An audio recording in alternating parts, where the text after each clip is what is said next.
The power of delusional self-belief. Let's get it. Because I think right now, if I was to quit rapping and I said I want to go to the NBA, I would be in the NBA. No, you wouldn't. Yes. No, you wouldn't. Yes, I would. No, you wouldn't. No. I could wish I'd be in NBA all day. It's not happening. It's just certain requirements that you have to reach to get to that point. And yes, were there guys that were in the NBA who were 5'5", 5'4", whatever? Yes. Muggsy Bogues, I don't know how tall he was. Spud Webb, they was really short. But those, you don't see those anymore. You really don't see no point guards like under 6 foot plus, bro. Like, you gotta be at least 6 foot to even have a chance at this point, bro. Everybody tall as shit. So him saying that he could go to the NBA, no, you can't, bro. No, you can't, bro. It's something that you just you need to chill. You can't do everything, bro. That was a little bit over the top. I'm going to the NBA. You know? Yes, I would. Why would you think you could make it to the NBA? Because I think I could do anything. But it says the power of delusion, though. I'm an up-and-coming fighter, and without a doubt, you will see me on the UFC in the near future. Without a doubt. This is the first office of Amazon.com, and up here, this is my That Jeff desk Bezos. here. That Jeff Bezos.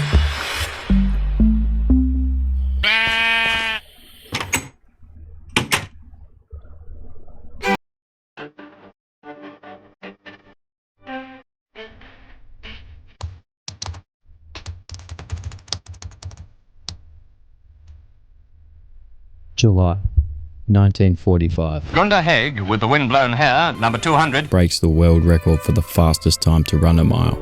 4 minutes and 1.2 seconds. And people said, well, there may be a barrier. At the time, everyone believed that 4 minutes was the barrier.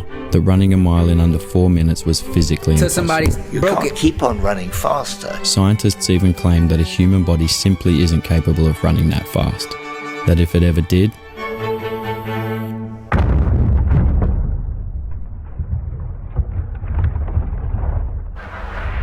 the heart would explode before it even got to the finish. No, I think though, for real though, if you can set a record, it's always possible to break it. Like, that's just the facts. Like, if somebody can run a mile 4 minutes, or whatever that was, somebody could run it at 3:45 because there's always somebody who's more capable. But there is at some point a barrier where it just can't get past. Like, okay, this is the fastest nigga ever in life, but then there's gonna be a nigga that's the next fastest nigga, but I don't think it could ever be. It's gonna be a bit, you know what I'm trying to say, bro. It's gonna always be a limit somewhere. Line.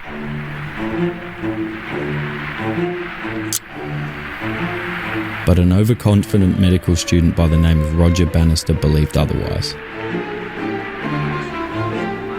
And on the date of May the 6th, 1954,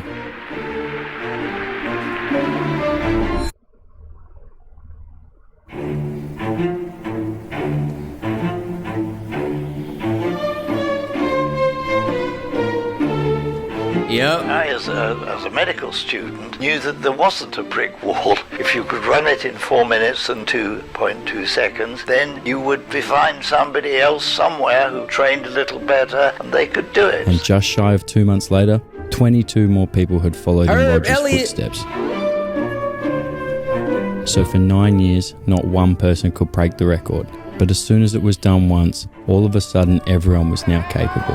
He's got a world record, 3:43. The record today sits at 3 minutes and 43 seconds.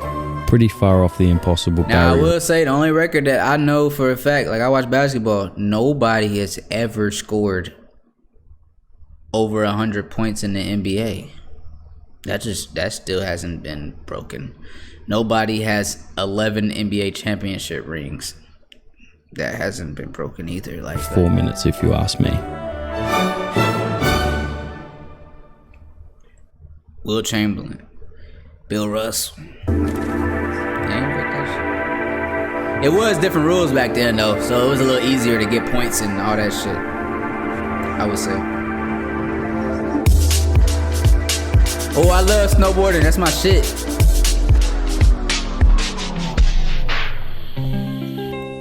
This is a song that I used to hear the old folks sing a long time ago.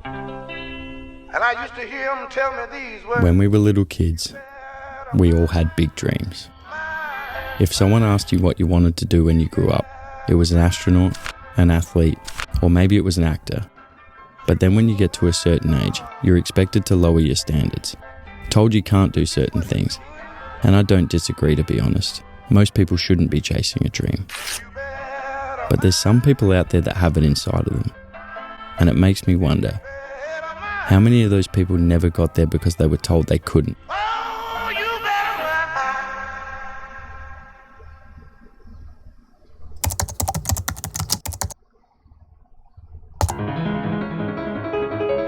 Yeah, I ain't gonna lie. I'll say this though. I know I'm pausing again, but like, I ain't gonna lie. When you a kid and you get told that you can't do something, bro, like that really do.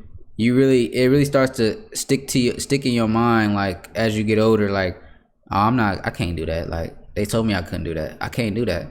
And it's like it sucks because you a little kid and you don't know. Like, bro, if you was an adult and somebody told you that, you be like, bro, fuck you. Like, what are you talking about? Yes, I can. Nigga, tell me. I had niggas comment on my videos all the time saying, don't quit your day job. Don't do this. Don't do that. You suck at this. This is a terrible video. Bro, suck my dick. Thank you for commenting though. You just added more fuel. You just added more engagement. Good job, dummy. Now I'm closer to what I'm gonna actually do that you saying I can't do. That shit different when you're a kid though. You actually believe that shit, and then you start to live your life that way.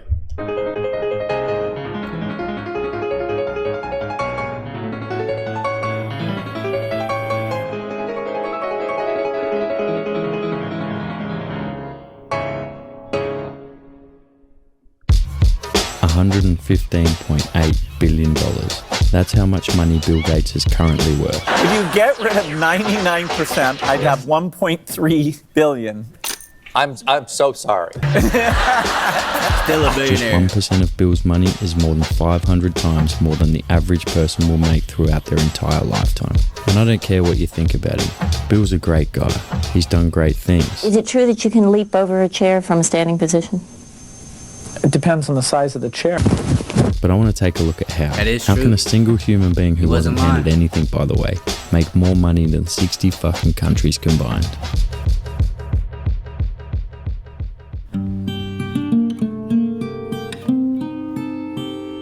At age 12, Bill's parents send him to a private school by the name of Lakeside.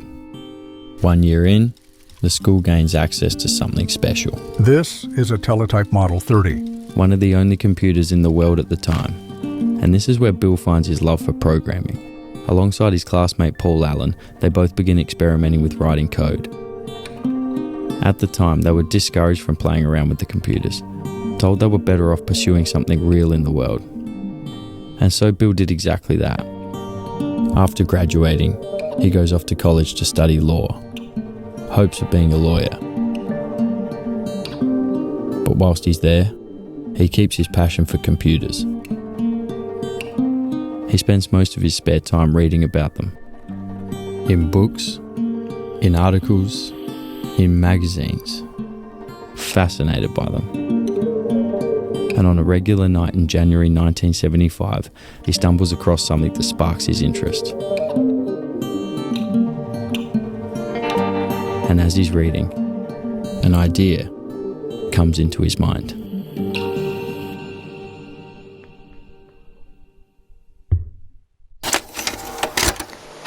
Hello, I'm Bill Gates, chairman of Microsoft.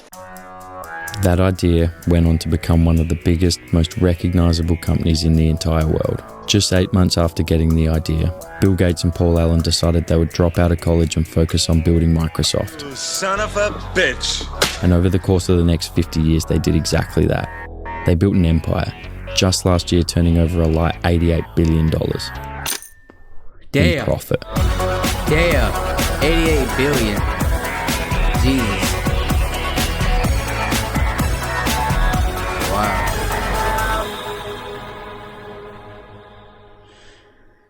Cause nobody was doing that shit, bro. Now, Bill's story is an interesting one. It's like a nigga who make a flying because car. from the outside looking in, we can see how lucky he was. Born into an upper middle class family, access to one of the only computers in the world at the time. The list goes on. But you can't look at that list and blame luck alone for his success. Sure, Bill had one of the luckiest head starts a human could ever have, but he also built everything himself. That's the thing though too, like people be like, oh, he was in a private school, he had all these fortunes, he was already wealthy and stuff when he was a little kid. That is true, but guess what? He still had to put in that motherfucking work though. He still had to grind. He might have had a little head start, but he still had to do all this right here, bro. It was not like, oh, here it is. Like people think it's like, oh, here's the steps, 1 through 10, and this is what you do here. No, he actually had to fucking figure that shit out himself, bro. So I wouldn't agree with like, oh, everything was handed to him, that's why he rich. Like, no, bro, he had to do some shit, and a lot of people are not willing to do what he's doing to become that or have that. They don't have enough passion for some shit to do that. A lot of people don't.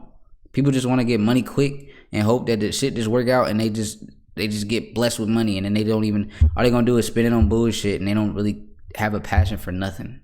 Just want to buy shit. Incredibly hard worker. We were hardcore about, hey, if you're working on a piece of code, just get it done. Don't worry about sleep. He'd be in the office 7 days a week, they smart, up to 18 bro, hours like, a day. I didn't believe in weekends. I didn't believe in vacation. From age 20 to age 30. Exactly. He got a lot of money and shit. Don't care about vacation, bro. People that don't have that type of mindset, they get money, bro. Nigga, we going to the club, throwing money, going crazy, buying cars, buying houses, whatever, just going crazy, blowing the money with no purpose in mind, bro. No purpose. That nigga didn't give a fuck about no damn vacation back then, bro. He was trying to build some shit. He wanted to build something that would last for a lifetime, bro. Like literally, like Bill and Paul didn't take a single weekend off. He never received a penny from his parents to fund Microsoft. In fact, the business was actually losing money for the first 5 years. Luck was involved, no doubts about it. He was in the right place at more than the right time. But he also put in more work than everyone else. Right. The success wouldn't exist without both parts. Success ain't always gonna be sunshine and rainbows all the way through, bro. It's never gonna be that way. I think as people, we like to think of the world as linear, that things happen in a straight line. But that never seems to be the case. Most of the time, things happen very randomly. And if we're talking in terms of success, it's usually exponential. Yeah. Usually there's a few lucky moments that change things forever. For example, like I said, Microsoft was losing money for the first 5 years. It was only in 1980 when they made a deal with IBM when they got their first breakthrough. They were introduced to millions of computers overnight. People talk about, wow, you've had such success and it's just been so overnight and whatever. Well, whatever success I've got has come after like 8 years of just nothing working out. People don't see that. They just see the end, the success. That's all they see. They don't see what you had to do. At a certain point, I believe with enough time, things start to become inevitable. We've already established that luck is involved, and you need to be in the right place at the right time. But at least in my mind, it makes sense that within an entire lifetime, it's impossible that you don't get lucky once.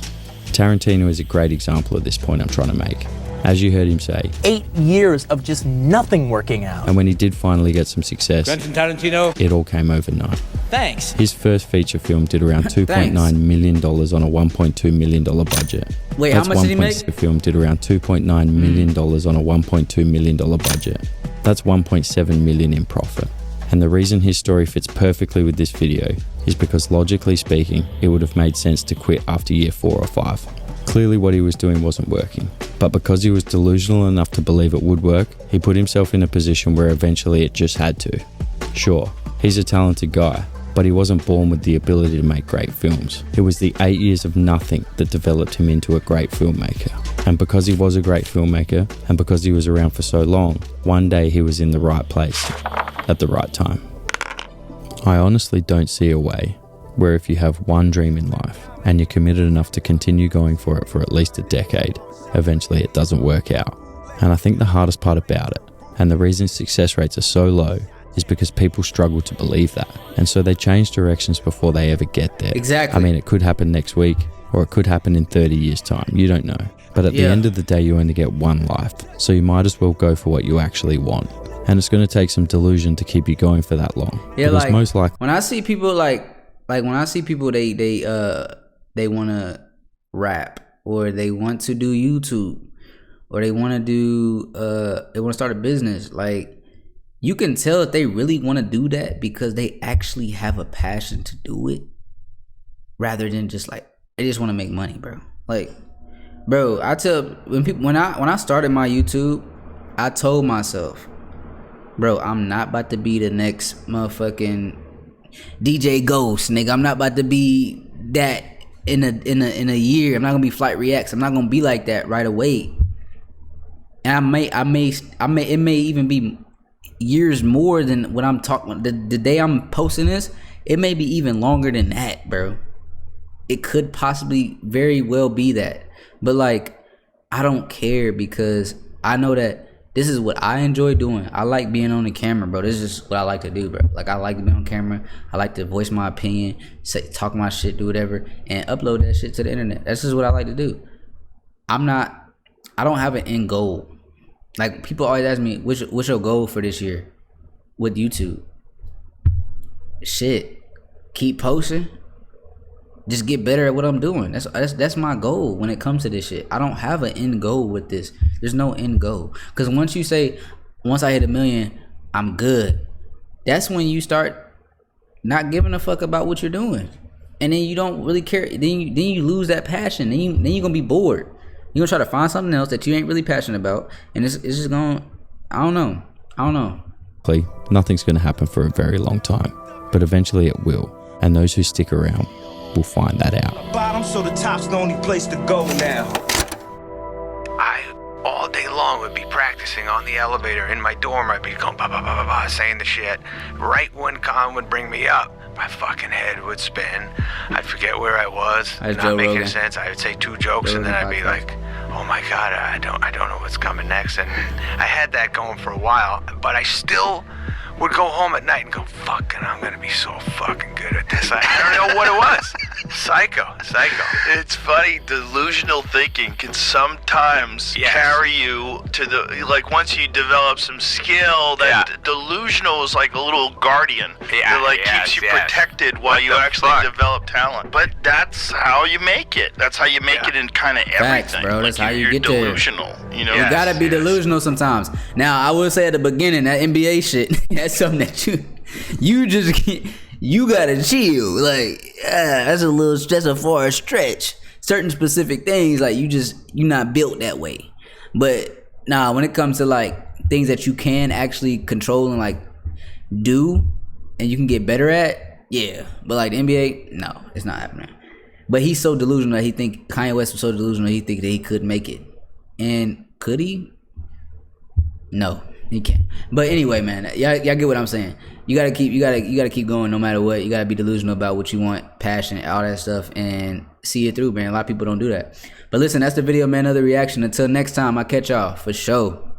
My nigga.